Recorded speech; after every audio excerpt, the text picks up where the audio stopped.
साथ मेरे पापा मेरी शादी करना चाहते थे। मुझे मेरा हक नहीं था पढ़ने के लिए, और मुझे खेलने के लिए भी हक नहीं था, घर से बाहर निकालने के लिए। आपकी क्या उम्र थी?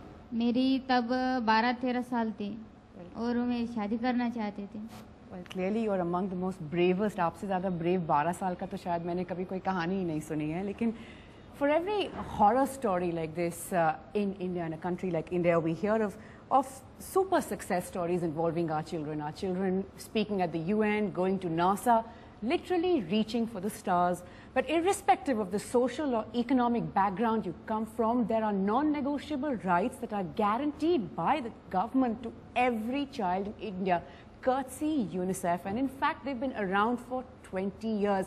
60 years after independence, how much has changed? Well, the glass perhaps still half empty, but a lot of work has been done. And lending support to the cause, well, Priyanka Chopra needs absolutely no introduction, putting her weight behind one of the most serious challenges before India today. And also joining us on this very special program, Thomas George is a communications specialist with UNICEF, Deepa Dikshit from the National Commission for Protection of Child Rights, and Devidas Kamble, someone who's been working with children and child rights for the longest time. And of course, we are supported in this endeavor by Hero Honda.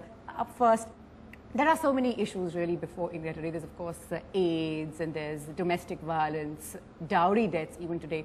Child rights, very serious issue, if not more than all of this. But what made you sort of zero in on this? Well, because it's something I feel very strongly about. I truly feel that if I hadn't been brought up in the environment that I was brought up in, my parents giving me all rights possible, whether it was to education, whether it was to any sort of dream that I could even fathom, I wouldn't be where I am today, and me and my brother both.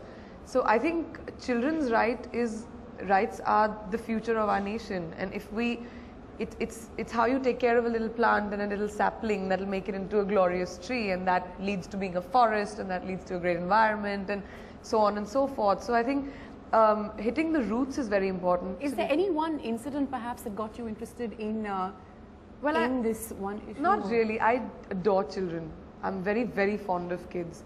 Also, I remember since I was a kid, my parents are both doctors, and we used to do these medical camps while we were in UP, while we were in Bareilly, and we used to take the ambulance of the hospital and just like a few doctors and few nurses and go into villages and you know, treat a lot of village kids and people who, you know, just probably go to quacks because they can't afford it, or it's too far, or maybe it's taboo, women, and it was all done free. And I remember I used to get very excited because I used to be the monitor of the class, and I used to, you know, assign all the medication, and I used to be in the pharmacy, and I used to count all the, you know, it was just an experience that I've done over time, interacted. I mean, not even thinking that I would probably take up a cause or anything, but just because we used to enjoy it, and as a family, we've grown up with it.